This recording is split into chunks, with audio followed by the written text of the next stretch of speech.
8वें वेतन आयोग का इंतजार कर रहे लाखों केंद्रीय कर्मचारियों और पेंशनर्स के मन में सबसे बड़ा सवाल यही है कि आखिर उनकी सैलरी कितनी बढ़ेगी। अक्सर ये माना जाता रहा है कि अगर सरकार 2.0 का फिटमेंट फैक्टर लागू कर देती है तो कर्मचारियों की सैलरी पूरी की पूरी दुगनी हो जाएगी। लेकिन क्या वास्तव में ऐसा होता है? जवाब है नहीं। दरअसल फिटमेंट फैक्टर केवल बेसिक सैलरी यानी कि मूल वेतन पर लागू होता है, जबकि कर्मचारी के हाथ में आने वाली ग्रोस सैलरी में कई तरह के भत्ते भी शामिल होते हैं। यही वजह है कि बेसिक वेतन में 100% की बढ़ोतरी होने के बावजूद ग्रोस सैलरी में उतनी बढ़ोतरी नहीं दिखती। पिछले वेतन आयोगों का रिकॉर्ड भी यही कुछ बताता है। चौथे वेतन आयोग में कर्मचारियों की ग्रोस सैलरी में लगभग 27.60% की बढ़ोतरी हुई थी।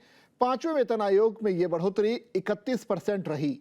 छठे वेतन आयोग में 1.86 फिटमेंट फैक्टर लागू होने के बावजूद ग्रोस सैलरी में करीब 54% तक का इजाफा हुआ। वहीं सातवें वेतन आयोग में 2.57 का फिटमेंट फैक्टर मिलने के बावजूद कर्मचारियों की ग्रोस सैलरी औसतन केवल 14.29% ही बढ़ी। इससे साफ होता है कि फिटमेंट फैक्टर जितना बड़ा हो, ग्रोस सैलरी में उतनी ही वृद्धि होगी। ऐसा जरूरी नहीं है। इसकी सबसे बड़ी वजह सैलरी के स्ट्रक्चर को माना जाता है।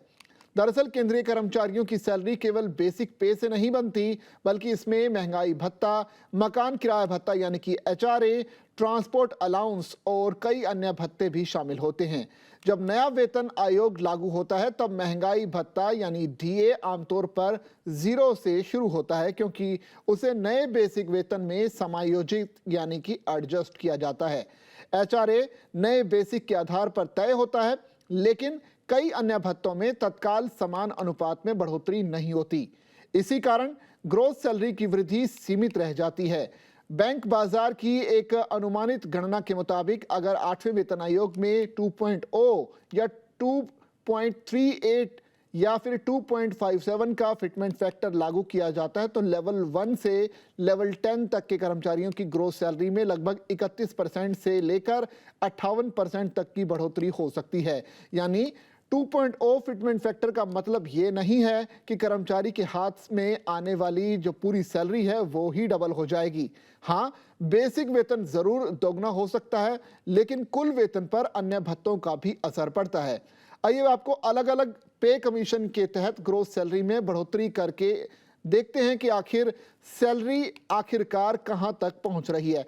इस अनुमान को समझने के लिए एक सरल उदाहरण अगर ले लें तो मान लीजिए कि किसी कर्मचारी की मौजूदा बेसिक सैलरी 18,000 रुपए है। उसके साथ 60% महंगाई भत्ता और 24% एचआरए जोड़ने पर उसकी मौजूदा ग्रोस सैलरी बनती है।